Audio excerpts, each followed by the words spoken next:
listening to the Drinks.com podcast, the business of online alcohol. I'm your host, Brandon Amoroso, and today I'm talking with Pete Jones, who's the co-founder of Aesthete Wines, a local Sonoma County winery.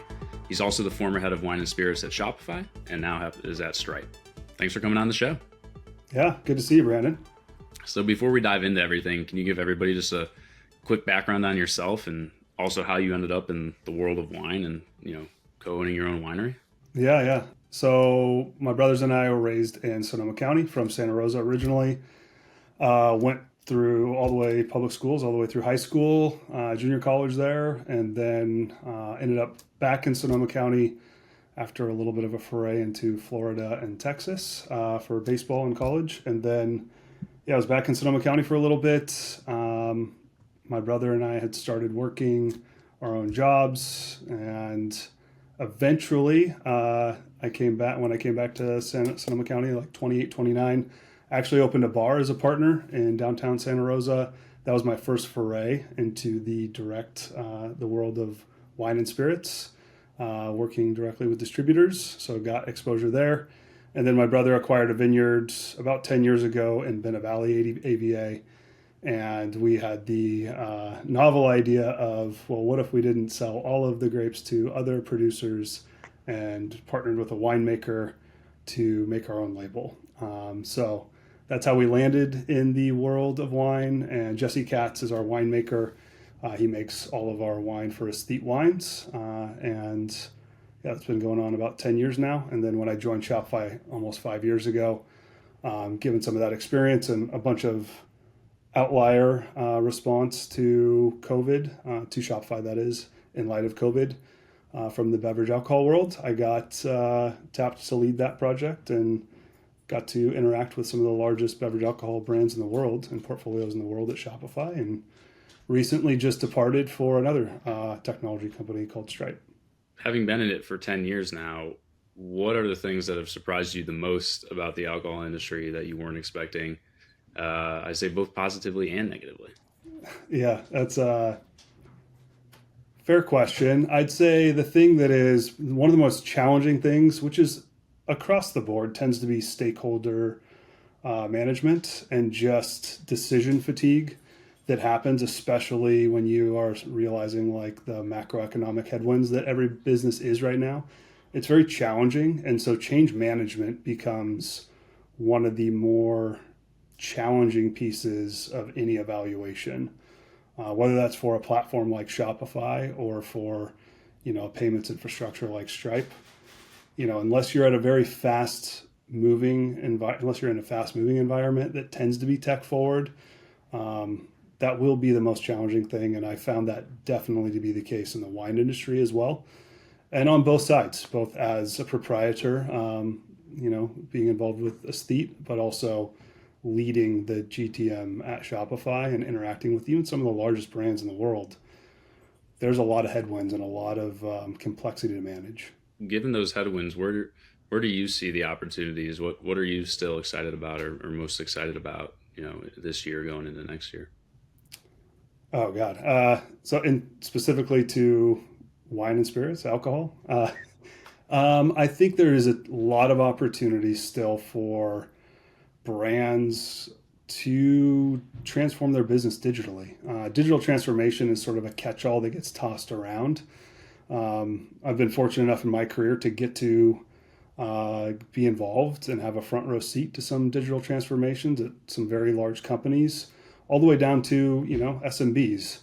It can be a really exciting change to spearhead, and a very daunting one as well. I even just had a call this morning with another large wine brand or portfolio of wine brands. And I think it's something that until you have full buy-in from your team, from your leadership team, it's something that historically people tread very cautiously.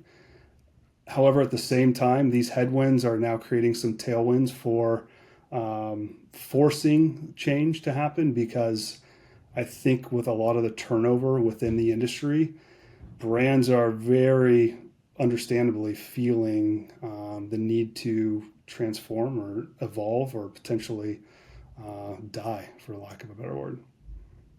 What are the biggest impediments to that change? There's still giant companies that don't have an e-commerce presence. Why? It's 2025. God, that's a great question, Brandon. Yeah, I think we touched on it. You have to have buy-in, right? Especially the bigger the company. If you don't have buy-in from your leadership team, if they don't understand where that they actually have a problem first and foremost, then it's hard to convince anybody to not just buy in or believe, but to actually invest and fund a new project. Because the reality is, any one of these scenarios are going to require funding. You're going to need to set up status quo, get a good, solid, framework for where your metrics are today, and then what the goals are that you're pursuing. Just like any project, you want to do the bare minimum to ensure that the project has a chance at success. I've been surprised myself, maybe that's a better answer to your previous question, by some of the larger companies that I've encountered that don't have even the status quo in place.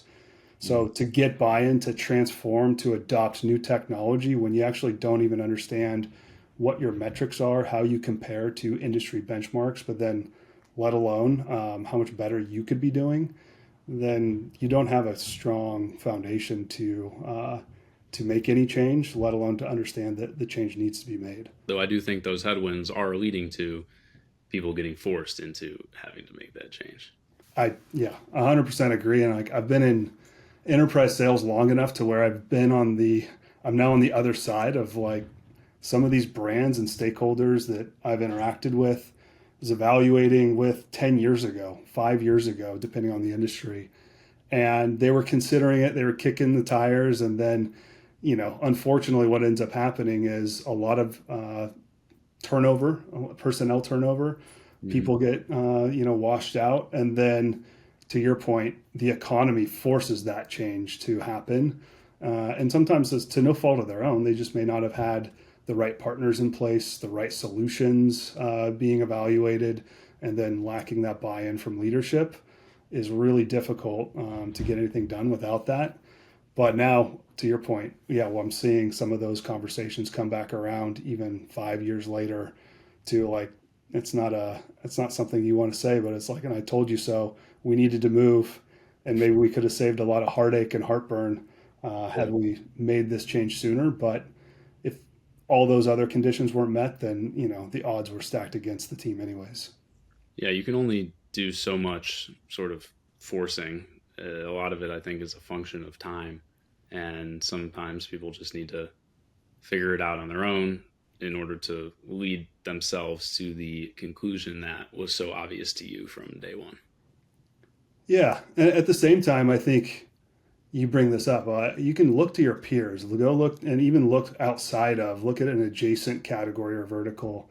It doesn't need to be directly your vertical, right? This is how change happens, and you don't necessarily need to be that early adopter, but you can look to early adopters, and you look at in commerce in particular. Look at what some of the lifestyle brands that have spun up. Some of them, natively, organically grew on Shopify to being billion-dollar brands. Is just one example. Now there's some larger, legacy retailers that are also transforming their business that have historically just leaned so much on wholesale, and now realizing with the brand they've created, there's a halo effect, and why not build that relationship direct with the end consumer and shopper, and allow them, empower them to have a direct relationship with you if you're willing to invest in a good user experience, good shopping experience. And it doesn't have to be specific to your industry. You can borrow from the learnings of lifestyle, luxury brands, and you don't need to do everything that they're doing, because when you actually look under the hood, a lot of the technology can be used for a manufacturing brand, or even just a sole proprietor wine brand could be using the same technology that some of these legacy retailers are using, and just in a slightly different way. I think just in general, I've been seeing so many software businesses and platforms that started SMB in the 2015 to 2020 range, and now going mid-market and even enterprise, because they started with ease of use and all of that built into the platform natively. And a lot of these like feature sets or requirements that these enterprise businesses need can be built into that. And I've never seen an enterprise company or software business go down market and start taking market share from like mid market or SMBs. Yeah. Yeah.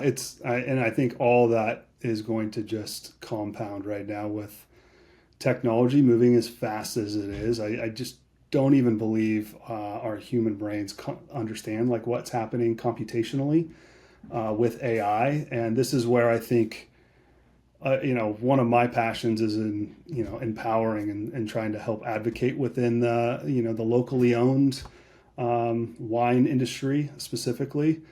Being from Sonoma County, like I think it's a special place. And I really believe in SMBs and business ownership and entrepreneurship. You can just do so much more now with technology than you could 10 years ago, and now even just a year ago. Mm-hmm. So leveraging some of that tech, while it can be daunting and maybe even overwhelming, the reality is you got to pick the right solution, the right platform. Like if it's a smartphone, it's probably going to be an iPhone, manufactured by Apple, or maybe you're more of a open source Android person. That's okay, but it's probably going to be one of those two for the most part. And I think the same thing is happening in other industries, and commerce is a great example where it's Shopify is winning the commerce wars, if you will, the platform wars, and that's happening across all of the industries.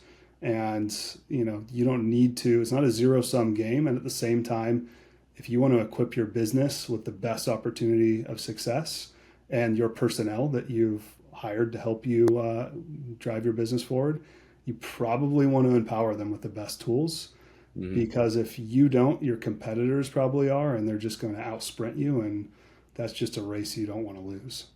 And as these platforms get larger and larger, the network effects of Shopify are so extreme. Even if, let's say, there was some other business that just appeared tomorrow that had the exact same features and functionality of Shopify, they don't have the benefit of Shop Pay. They don't have the benefit of these other features and functionality that are only as powerful as the amount of people that are using them. And I forget what the most recent number was, but I think it's like, over 100 million plus Shop Pay users. The conversion rate lift alone for a winery being able to leverage that versus, you're having to, go through some manual payment gateway that probably doesn't even work half the time, which is another thing that blows my mind still. Is like I've tried to purchase from wineries before, and I actually cannot because the payment gateway is broken for some reason. But yeah, those network effects are just getting really extreme, and those are only realized by platforms that aren't like vertical specific. If Shopify only serviced wineries, then you wouldn't have the benefit of the apparel brands that are using it, the CPG brands, all of these other types of businesses, which is just increasing this ever-growing pool of consumers and businesses alike on the platform, and just an immense amount of data as well. Yeah, and I think we're undergoing like tech cycles, cyclical, and ultimately right now we're going through a major contractionary period driven by macroeconomic conditions, and that's understandable. And there will be a period in time in which that unbundles or we unravel. But I do think this iteration, this class of technology solutions out there, they're building with that in mind. So you take Shopify's data model, you're going to be able to use that still as probably your central source of truth, and just replace eventually, if you feel like you need to, or unravel part of that data model. These platforms are developing with that in mind. So it's not going to be a full rip and replace down the road.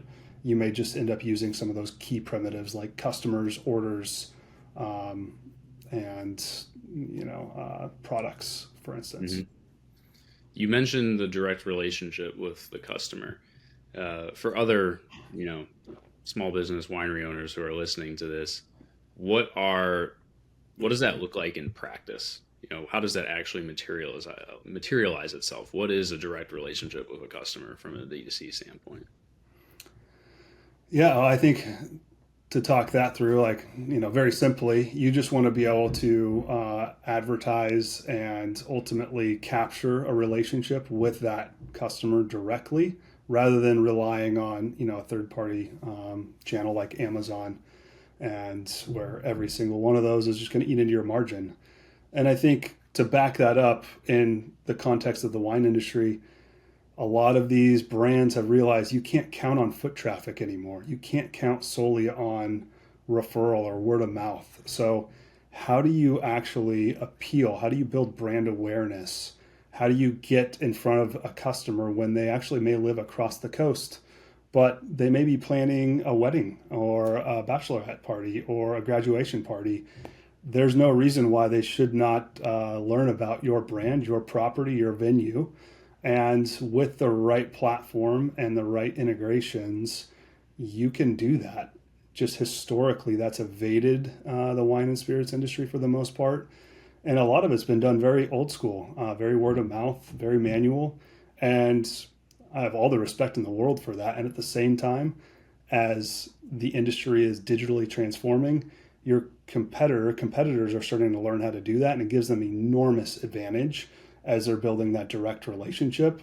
So whether, like we talked about, you're buying a bottle of wine or you're searching for your wedding venue, there's no reason why, if you have that offering, that you shouldn't be able to appeal directly to that consumer and start building that relationship for a lifetime.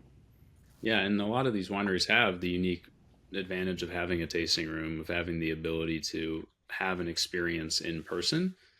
And I've been to so many wineries, had a great experience, bought some wine in the tasting room. I leave and then I never hear from them again.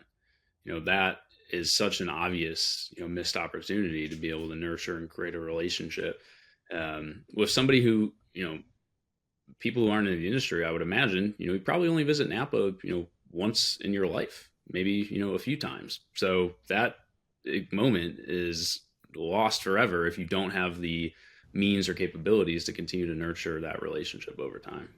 Exactly. Yeah, that's another surprise, is I continue to be surprised, not just in the wine and spirits industry, not just to pick on those brands. And I know there's been some, regulations around what you can and cannot say or how you can advertise, and for good reason. And at the same time, there's plenty of brands that are doing it in a way that are compliant. So no better way to learn than just go see what they're doing it and emulate it, because it does serve your brand and help your company get a lot more successful much more quickly, rather than slowly relying on word of mouth or foot traffic.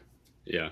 Do you see any headwinds coming from alternative forms of consumption as it relates to, the consumption of alcohol, even within the category itself? Because you have like low and no alc.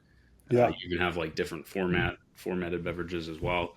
But then obviously there's a big rise of cannabis consumption, especially in California, where Napa and a lot of the wine producing is.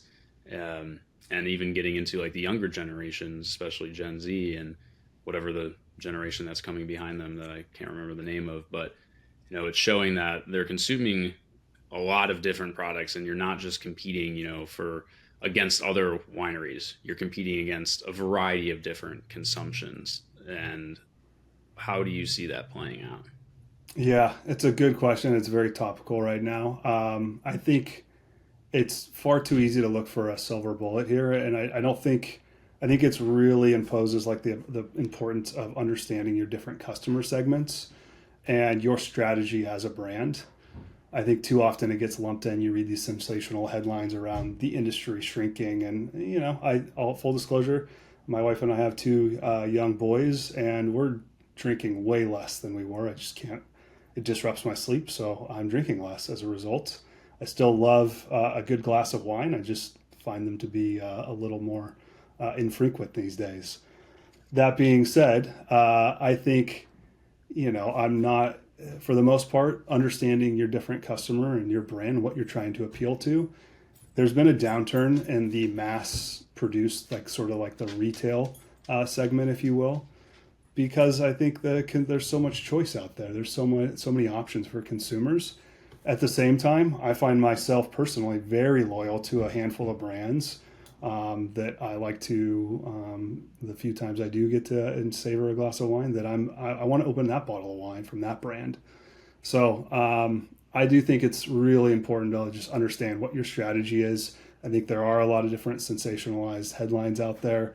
I think there are, some different categories that are coming. Some of them may stick around. I do notice sort of that non-alc presence is starting to make its way all the way onto menus now, which I think is great. The mocktails is a great option for, I think, a lot of on-premise consideration. And yeah, I think some of those other categories will start to carve out a little bit of market share. But I think ultimately just understanding your customer base and your strategy, and unless you're like one of those mass-produced wineries or one of those wineries mass-producing, those have largely been most impacted. But then I also see a lot of these smaller brands that do have wine clubs that haven't digitally transformed are really feeling the need to do so. And so there's been a lot of industry movements and shakeups out there. And I just think at the end of the day, you have to make your bet on technology. I come back to the smartphone analogy. Like if you're going to empower your team with a piece of hardware, what's your best bet in order for everybody to be successful? And I think the same thing is happening in commerce. It's the same game. You need to acquire a customer, and you need to drive those acquisition costs down and increase that order value and lifetime value. And I think those with a quality product have an easier time doing it, especially if they invest in best-in-class technology that will help those numbers. You mentioned when you do go for a glass, there's a few brands that are top of mind for you. Why? How did they get to be at that point with you as a consumer versus some of the other brands that I'm sure you've interacted with in the past? Yeah, I think this is what's so fun about wine, is why I think it's experiential. So everybody has their own foray, their own journey into the world of wine, and there's just so much. I think it continues to be daunting or intimidating or a little off-putting with some of like the highbrow snootiness of it at times, but everybody has their own on-ramp, and you get to explore it for yourself. And I think that's the fun thing about it, is wine still brings people together. We're all eating and drinking multiple times a day, and it's really fun to share that experience. And so, just like anybody else, I started and probably had some very terrible wine dating back to college days. And then, getting exposed to some good wine with people that were into it. And then you just sort of gravitate toward what sits right with you. And as you learn, it's just a fun thing to learn about and experience. And it doesn't need to be the most expensive bottle of wine, but it usually is not going to be the cheapest bottle of wine that's going to be your go-to. I don't think there's anything worse than really, really cheap wine. I think I'd go for really, really cheap beer over really, really cheap wine any day of the week. Yeah, I think I agree. And I think that's actually a huge part of the challenge the industry has, is that's largely people's first and last exposure to wine is some really cheap headache hangover juice. And then they just don't think they like wine, and they never touch it again, or, very seldom do. So, maybe some of this washout is actually a good thing for the industry on one hand. And yeah, on the other hand, if you are somebody that enjoys wine, let's share it with your friend. Maybe you can expose some people and open up some palates. I think that's one of the coolest parts about wine, is the ability to share it with others. Which leads me nicely into my two fun questions for you before I let you run here, which is, first, what is your favorite wine memory? Ooh, my favorite wine memory. Well, we were just talking about it. I remember a couple of my close friends and I lived in San Francisco together. And I think for the first time, we were just down in our neighborhood. We went to a local spot, and we ordered a bottle of wine. And I think it was, for both of us, it was the first time that we shared a bottle of wine that we were taken aback by. And neither of us considered ourselves wine guys at the time. And it was probably one of my first steps into the world of wine, to where it opened me up. The experience was fantastic. It's kind of the setting. The venue was great. The wine director at the restaurant did a really great job at helping us, humoring us and guiding us toward a good bottle of wine that they thought would appeal to our palates. And it opened me up, and then I started exploring wine that way. So that was probably like 25, 26 years old. So quite a while ago, and still is one of my favorite experiences because it was really like my on-ramp to the world of wine. That's awesome. I feel like everybody who's into wine has that first moment where they realize that this is something that they want to explore further. And then once they start doing that, they usually just keep going down the rabbit's hole. So second fun question, if you could share a bottle with anyone, who would it be and what would you drink? With anyone? Oh my gosh. Okay. I guess they could be dead or alive, if we want to get really crazy with it. All right. Well, I'll go with this because this has been, we just went to Hamilton recently and just been diving into a little bit of our founding father stories. So I would say Alexander Hamilton would be a really fun figure to enjoy a glass of wine over and just learn a little bit, get insight into his psyche and everything that he was doing.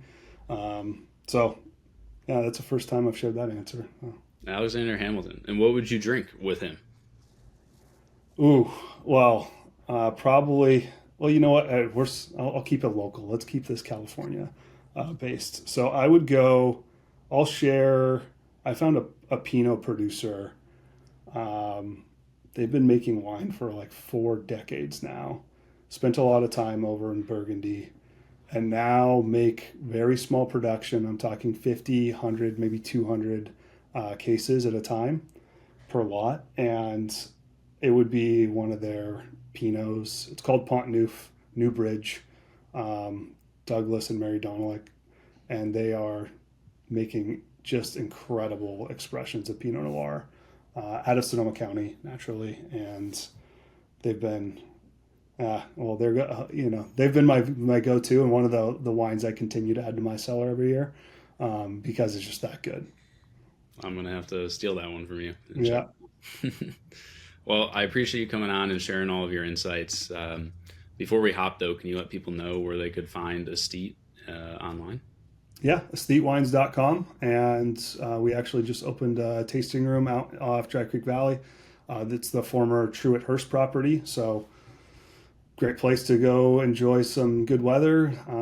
There's farm animals, plenty of property to explore. And feel free to reach out to the team there. Awesome. Well, again, thank you for coming on. For everybody who's listening, as always, this is Brandon Amoroso. You can find us at drinks.com. Thanks for listening, and we'll see you next time.